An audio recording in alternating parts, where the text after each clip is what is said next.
Gospel natin. Ang gospel natin, brothers and sisters in Christ, ay naglalarawan po siya ng alin po? Blind spiritual blind. Ng pagpapagaling, pag-restore ng Panginoon dito sa mga bulag na ito. Kasi alam niyo mga bulag, alam niyo ba yung mga bulag? Hindi sila nakakita. Alam niyo ba yun? Amen. Bakit hindi nakakita bulag? Bulag eh. Bulag. Wala kang paningin eh. Di ba? Amen. So makita natin yung paano yung nirestore ng Panginoon ang kabulagan ng mga ito in physical, brothers and sisters in Christ. But remember that Jesus Christ not to came only for physical purposes, because there is a deeper meaning of the Word of God who is with God in the beginning for a divine truth. Yung banal na katotohanan. Amen po ba? Amen. Na ang banal na katotohanan, brothers and sisters in Christ, ay ang spiritual na layunin na magkakaroon ng kaganapan ng katuparan sa buhay ng tao. Because without the Spirit of God in us, we are not belong to Christ.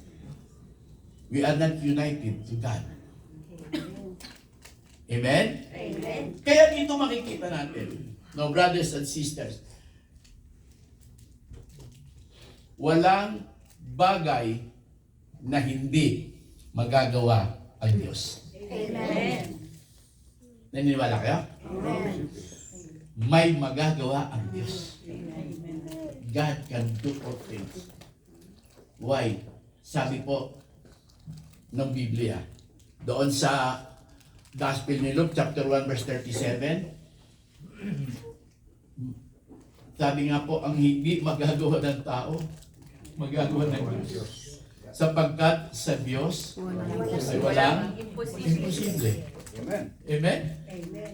Kaya nga ang tanong ng Panginoon dito sa Gospel, naniniwala ba kayo? Yun ang sabi niya sa mga bulag. Naniniwala ba kayo na magagawa ko to sa inyo? Kayo, naniniwala ba kayo na pwedeng i-restore ng Panginoon ang mga problema niya? Amen. Ha? Amen. Kung mayroon man kayong karamdaman, kaya kayong pagalingin ng Panginoon? Amen. Kung may mga problema kayo, kayang ayusin ng Panginoon ngayon yan? Amen. Yes, beloved brothers and sisters in Christ. Kaya nga tanong ng Panginoon, naniniwala ba kayo na magagawa ng Diyos ang lahat ng ito na kailangan ng buhay niyo? Amen. Yes. Hello? Amen. Amen. Amen is the confirmation of our faith. That every word that you are receiving, ina-accept mo ito by saying Amen, meaning to say that is the confirmation of the truth. At yung katotohanan na sinasabi mo, naluluwalhati mo ang Diyos. You are glorifying God, brothers and sisters in Christ. Kung mababasa niyo po yung 1 Corinthians ba yun, kapatid? Or 2 Corinthians chapter 1, verse 19? Hindi po ba? The word Amen for the glory of God the Father. Jesus Christ is yes. So, ang gospel na atin pong tatalakayin dito bilang banal na katotohanan na mayroon pong espiritual na layunin sa buhay natin ay ang magagawa ng Diyos. Magagawa. Sabi mo nga sa kapatid mo, kapatid, Kapatid, alam mo ba alam mo ba na may magagawa ang Diyos na may magagawa ang sa'yo? Diyos sa'yo? Ayun. Amen. Purihin natin ang Panginoon. Amen. To God be the glory, beloved brothers and sisters in Christ. So dahil po panukala ng Diyos, brothers and sisters, ang pagpunta niya sa sanlibutan na ito, hindi para lamang sa pampisikal, kundi higit sa lahat, yung sabi natin, mayroong malalim na layunin. Amen. There is a deeper purpose, brothers and sisters in Christ. Kaya nga po, papansinin natin, yung gospel na ito, ano ang ginawa ng dalawang bulag na ito? Ang dalawang blind na ito, brothers and sisters in Christ, meron silang napapakinggan about Jesus. Amen?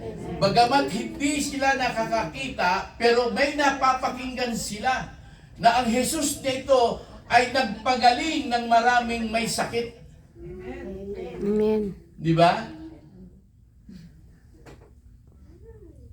Narinig nila at nabalitaan nila sapagkat bukas ang kanilang pandinig na itong Jesus na ito'y nagpalayas ng demonyo. Bumuhay ng patay. Pinagaling ang ilang taon po dinurugo? 12 years. Maraming balita ang napakinggan ng dalawang bulag na ito. Dahil sa kanilang napakinggan, nagkaroon po sila, brothers and sisters in Christ, ng pagmimithi. Nagkaroon sila ng desire, brothers and sisters in Christ, na ma-encounter nila yung Jesus na ito. Sa buhay ng tao na ngayon, maraming naniniwala po sa kay Kristo. Amen po ba? Amen. Maraming umaasa kay Kristo. Maraming nagtitiwala sa Panginoon. Kaya nga tayo nananalangin kaya nga tayo nagsisimba. Pero,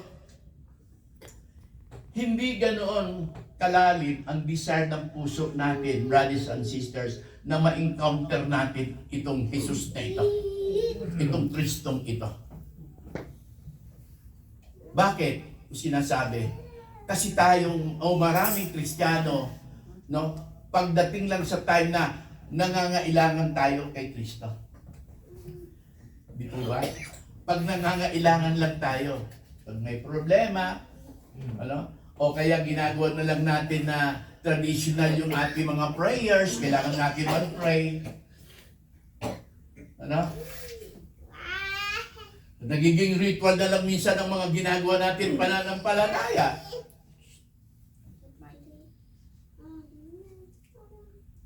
Kasi if our heart, brothers and sisters in Christ, truly, totoo, na nagmimithi, na ma-encounter niya itong Jesus na ito, ayon sa kanyang paniniwala, na may magagawa ito sa kanyang buhay, kapatid, sa totoo lang, hahanapin mo ang salita ng Panginoon na ito.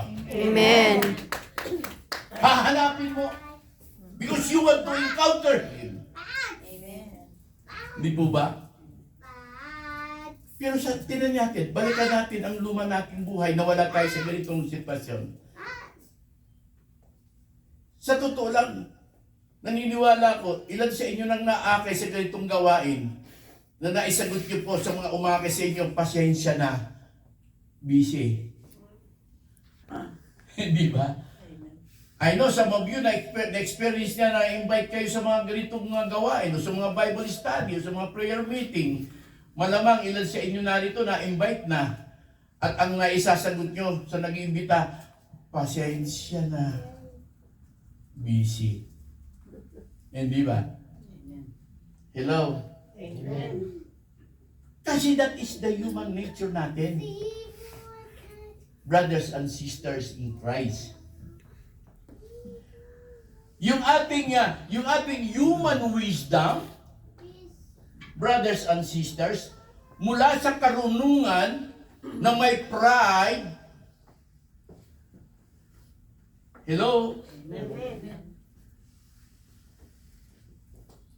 Na nakahilig sa desire ng ating lust of the flesh, napaprioritize natin ang mga bagay brothers and sisters, na gusto natin ma-enjoy bilang tao. Amen po. Kaya kahit nga po tayo nakakagawa ng kasalanan, na alam natin kasalanan na nagagawa natin, madalas po yung kasalanan na iyan na nagagawa natin, nag-take for granted natin. Nababalik-balikan pa nga natin eh. Ano po? Hindi po ba? Oh, ipaulit-ulit. Amen? So, sabi nga po ng kanila ng isang kapatid natin na nagsalita kanina, hindi na babago. Walang nakikitang pagbabago. Bago lang ang damit. Bago lang ang make-up. Amen? Bago lang po. Kasi ganun, lalo na po yung mga mahilig talaga sa mga bagay-bagay, gusto lagi bago, di po ba? Normal yun eh. Kasi yun talaga ang kinahihiligan natin. Pero hindi natin kinahihiligan, brothers and sisters in Christ, na kahit isang araw, makarinig ka man lang, makatanggap ka, makabasa ka ng isang salita ng Diyos. Amen. Hindi ba? Pero ngayon, alam kong iba na. Naniniwala ako sa inyo. Kasi po, nakikita ko eh. Yung pagmimiti nyo, brothers and sisters in Christ. Kaya, anong sabi po nila to? Anong sinisigaw nila? How we acknowledge Jesus Christ? Sabi nila, ano sabi po? Anong tinatawag nito? Sabi po dito, Jesus! Ano sabi po? Anak ni David.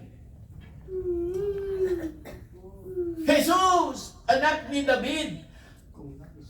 Ibig sabihin, mayroon silang knowledge that Jesus Christ is from the line of David. Amen? Kasi hindi nila sasabitin na Jesus, anak ni David, kung hindi nila alam na mula ito sa lipi ni David. Si David na kinikilala nilang hari mula sa lumang tipan o sa kanilang mga ninuno.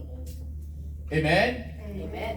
Na itong si David ay mayroong pong pinapangako ang Diyos sa kanyang lahi. Na sa kanyang lahi, lilitaw ang isang hari magpakailanman na siyang tagapagligtas ng kanilang buhay. Amen. Kaya ganun na lamang ang pagsigaw nila. Jesus, anak ni David.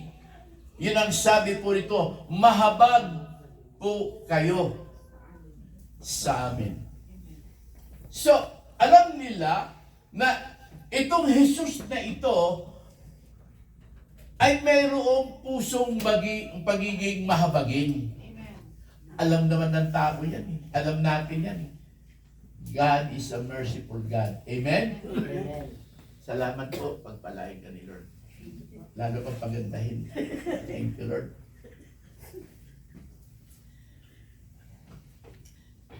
Di ba alam natin, God is a merciful God? Amen. Pero ang tayo, yung paniniwala natin na ang Diyos ay isang mahabagin Diyos, hindi natin tinataglay. Hindi lahat ng Kristiyano tinataglay ang pagiging mahabagin. Kasi naniniwala lang siyang mahabagin ng Diyos, pero yung paniniwala niya, hindi ito nasa Kanya. Di ba? Alam niyo po pang isang bagay na tutunan mo dahil sa iyong paniniwala. Ano bang bagay na natutunan mo dahil sa iyong paniniwala? Kahit sa pagluluto, kahit sa anong bagay. Pag natutunan mo to dahil sa iyong paniniwala, ano ginagawa mo? Ha?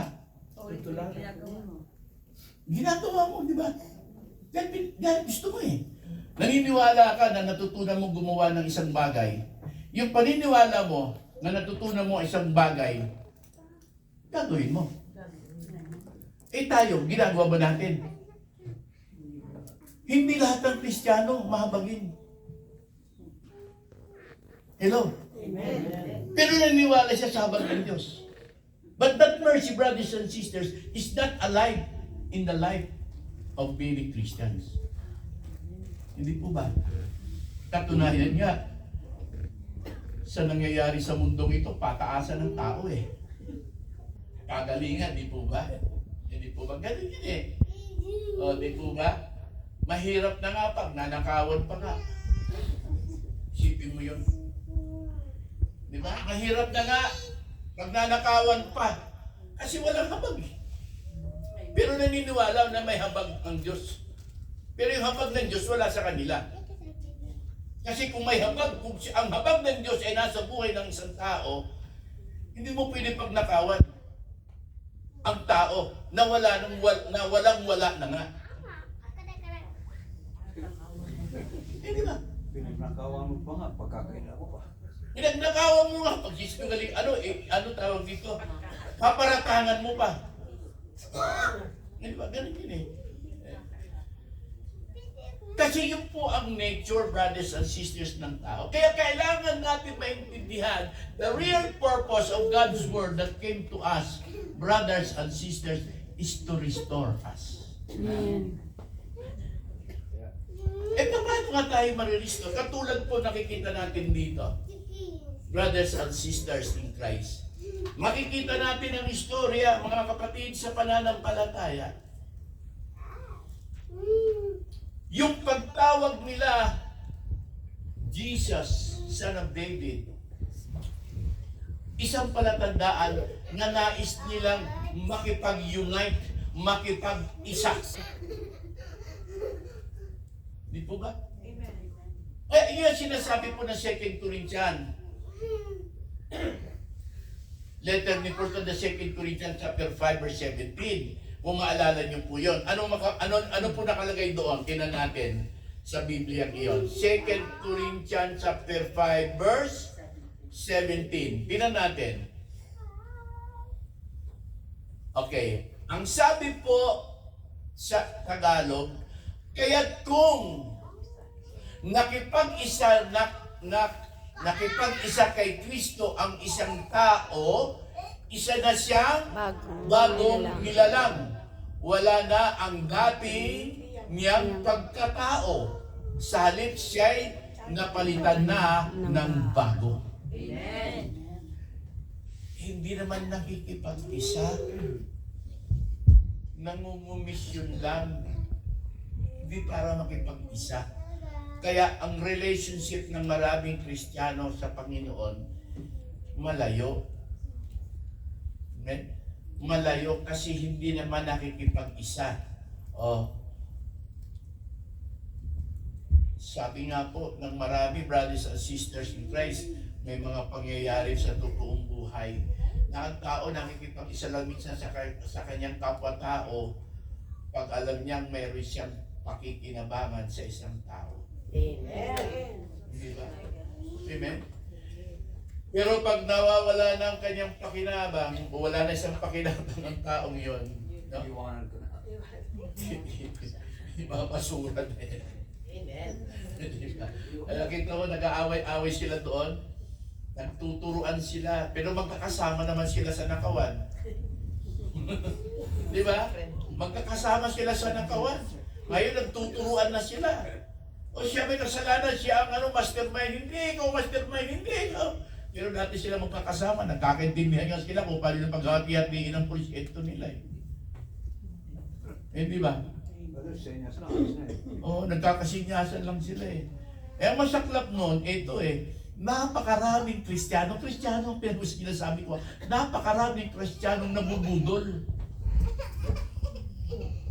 Ano, bakit nabubudol ang maraming Kristiyano? Abay, sa susunod na eleksyon, ibubuta pa nila yun eh. Eh, alam naman nila nangyayari. Sila nga mismo hirap na eh. Di ba? Ibinigyan lang ng Pati may ayuda kasi. ayuda, patay na. Nakalimutan na. Di ba? Yung ayuda, good for 1 week, 3 days. Pero yung suffering nila, habang nakaupo yun, suffering nila yun. So nabubudol ang maraming Kristiyano. Kristiyano nga. Bakit sinasabi mong Kristiyano? Kasi wala silang tinatawag na divine wisdom. Wisdom. Amen. They have only human Knowledge. wisdom mula sa pride na nag-a-activate sa hilig ng laman. Hindi ba? Yun ang masaklap. Kaya nga yung tinatawag po dito, brothers and sisters in Christ, na paniniwala na may magagawa ang Diyos kung nagmamature po ang ating spiritual through the power of the Word of God that can give us a true divine wisdom. Amen. Amen? Yun po ang ibig sabihin, brothers and sisters in Christ. Kaya nga ang tanong ng Panginoon, naniniwala ba kayo? Amen. Anong sagot? Amen. Opo, Panginoon. Kung naniniwala tayo, gagawa. Sabi po ito, hinipo ng Panginoon ang kanilang mga mata. At sinabi. Di po ba? Tingnan niyo po nung hinipo, hindi hipo lang ang ginawa ng Panginoon. Remember, dito sa ating Bible. Hindi lang hinipo ang kanilang mata.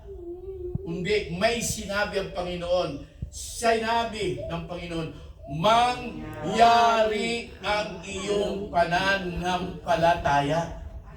So there is word of God followed on the touching. May salita ng Diyos na kasunod pagkatapos hipuin.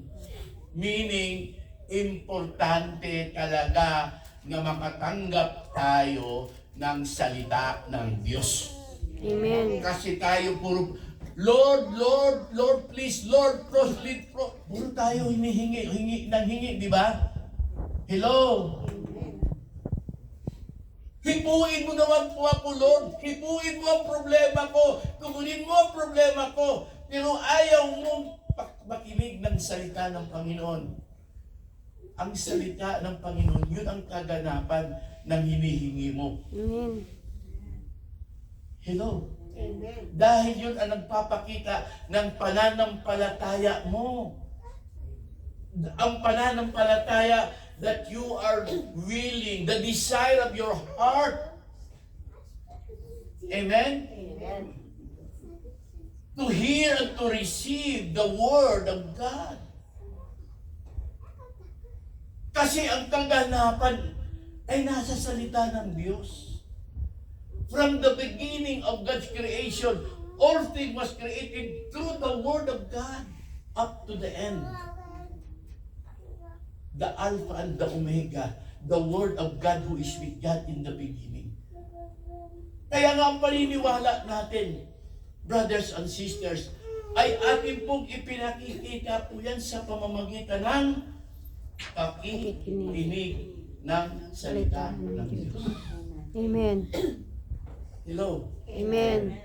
Hindi hanggang prayer lang. Mga kapatid sa pananampalataya, kapag sinabi ng Panginoon yan sa Matthew chapter 7 verse 21, not everyone who says to me, Lord, Lord, Lord, can enter to the kingdom of God, but only those who are doing the will of my Father in heaven. Amen. Amen. How could we do the will of God, the Father in heaven, without knowing the Word of God as a divine instruction? Diba? Kaya hindi natin magawa yung kalooban ng Diyos.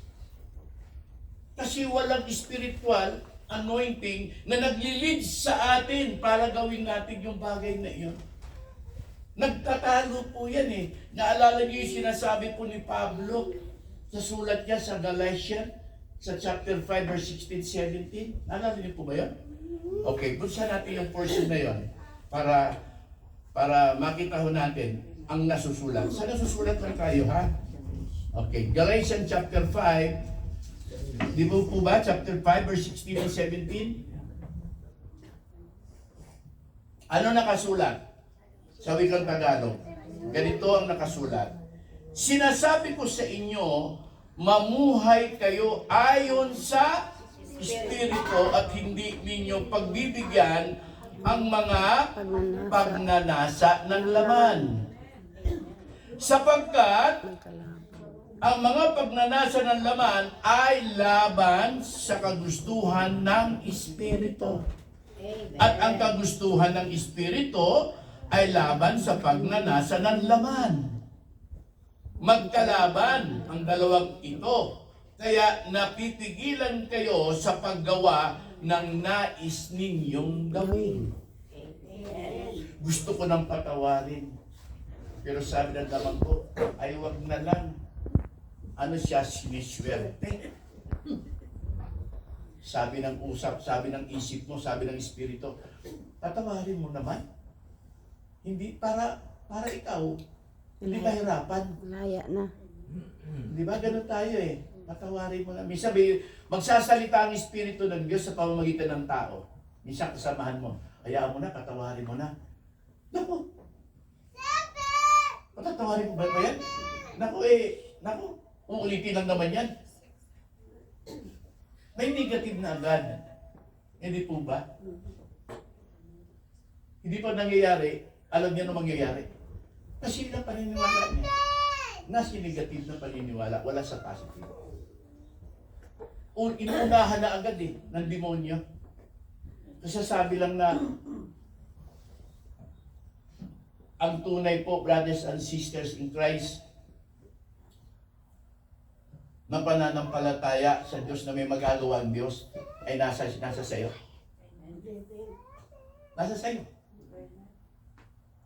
Di po ba? Because of our faith to God, God will give this to us.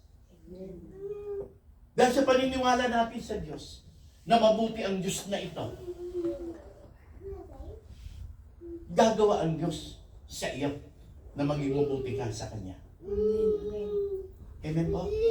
Kasi nandun po ang paniniwala mo. Dahil sa pagtanggap mo sa iyong salita, ng salita ng Diyos na nag-restore ng iyong negativity. So then, brothers and sisters, may experience mo ang pananampalataya mo na sinasabi po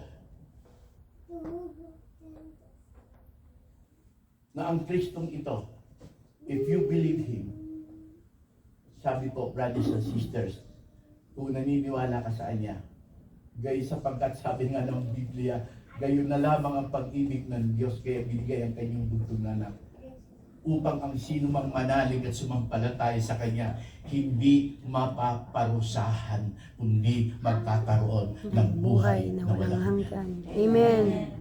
Hindi ba?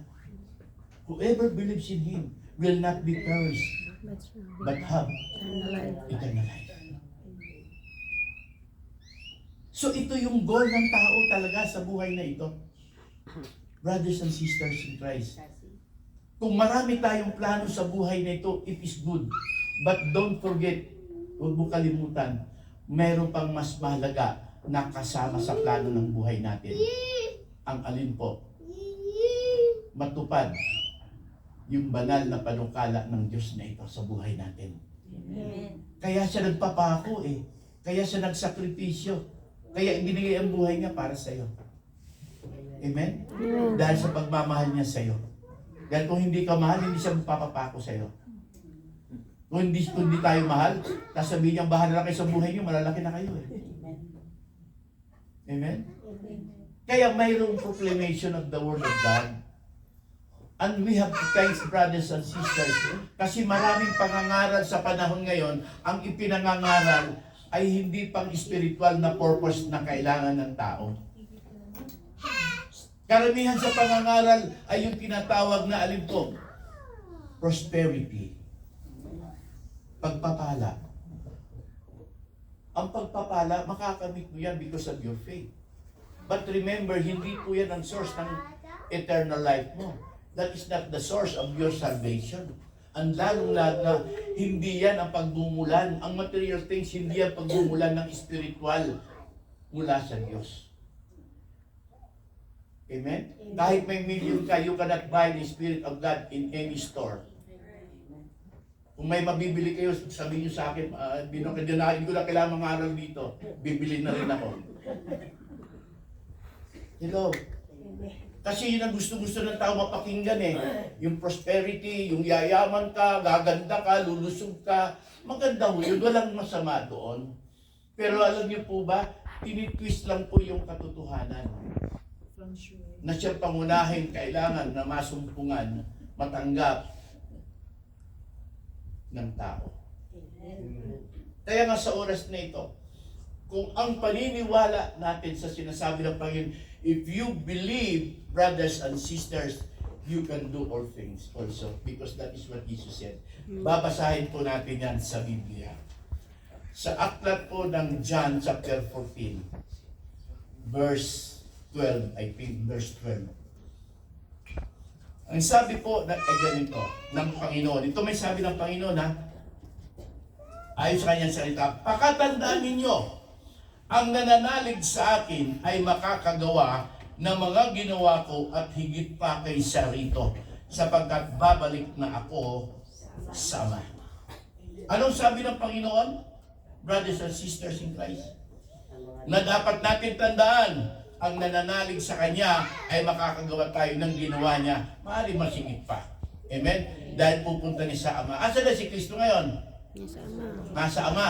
So sa mga tuwid, ipinagkatiwala na ngayon sa iyo, brothers and sisters, yung gawain ng Panginoon.